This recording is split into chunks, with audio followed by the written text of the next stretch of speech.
Let's Mike News at 6। Share बाजार में हफ्ते के पहले कारोबारी दिन आज जबरदस्त तेजी देखने को मिली। सेंसेक्स 1074 अंकों की बढ़त के साथ 76,500 के स्तर पर बंद हुआ, जबकि निफ्टी 312 अंक चढ़कर 24,032 पर पहुंच गया। कारोबार में ऑटो, बैंकिंग और रियल्टी सेक्टर में मजबूत खरीदारी रही। वहीं निफ्टी एफएमसीजी सेक्टर में बिकवाली का दबाव देखने को मिला। आज सोना और चांदी के दामों में जोरदार बढ़त देखने को मिली। India bullion and jewellers association के मुताबिक 24 कैरेट सोना 10 ग्राम पर 505 रुपए बढ़कर करीब 1,59,000 के स्तर पर पहुंच गया। चांदी में भी तेज उछाल दर्ज हुआ। जानकारों के अनुसार अंतर्राष्ट्रीय बाजार में अस्थिरता, डॉलर में कमजोरी और सुरक्षित निवेश की बढ़ती मांग के चलते कीमती धातुओं के दामों में ये तेजी आई है। सिक्किम में पर्यटन सीजन के तेज होने के साथ उत्तर सिक्किम के 0 पॉइंट इलाके में पर्यटकों की भारी भीड़ देखने को मिली है। रविवार को लाचुंग और युमथांग घाटी की ओर जाने वाले मार्गों पर सैकड़ों पर्यटक वाहनों की लंबी कतारें लगी रहीं, जिससे कई जगह ट्रैफिक जाम जैसी स्थिति बनी। हाल के महीनों में परमिट व्यवस्था दोबारा शुरू होने और सड़क संपर्क बहाल होने के बाद उत्तर सिक्किम में पर्यटकों की संख्या तेजी से बढ़ी है। प्रशासन ने पहले भी ट्रैफिक एडवाइजरी जारी कर संवेदनशील पहाड़ी मार्गों पर सावधानी बरतने को कहा था। 0 पॉइंट और गुरुडोंगमार जैसे ऊंचाई वाले इलाकों में बढ़ती आवाजाही अब सिक्किम के पर्यटन कारोबार में तेजी का संकेत मानी जा रही है। आंध्र प्रदेश के तिरुपति और चित्तूर जिलों में भीषण गर्मी और छुट्टियों के सीजन के चलते पोल्ट्री बाजार में चिकन की कीमतों में भारी गिरावट दर्ज की गई है। बाजार विश्लेषकों के मुताबिक चिलचिलाती धूप और छुट्टियों के कारण बड़ी संख्या में परिवारों के बाहर जाने से स्थानीय मांग काफी कमजोर पड़ी है, जिससे पिछले एक हफ्ते में चिकन के दाम लगभग 70 रुपए प्रति किलोग्राम तक लुढ़क गए हैं।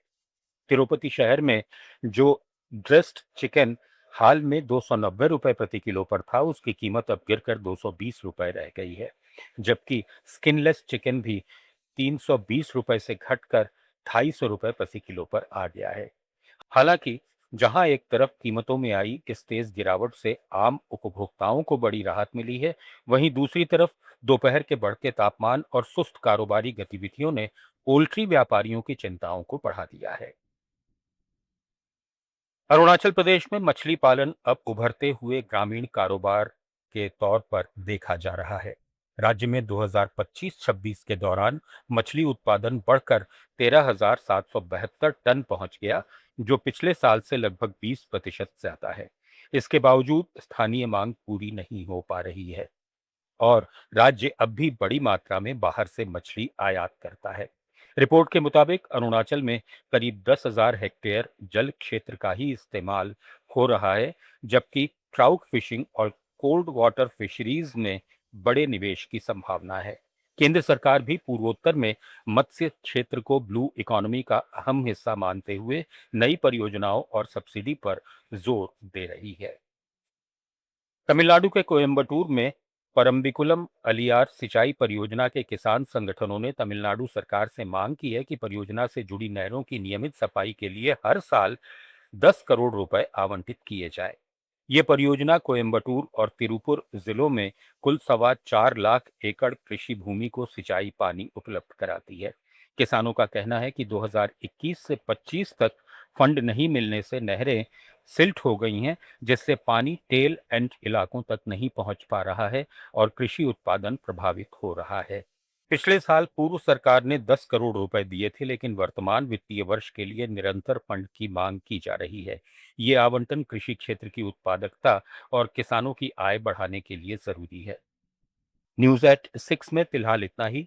बने रहिए लेट्स माइक के साथ।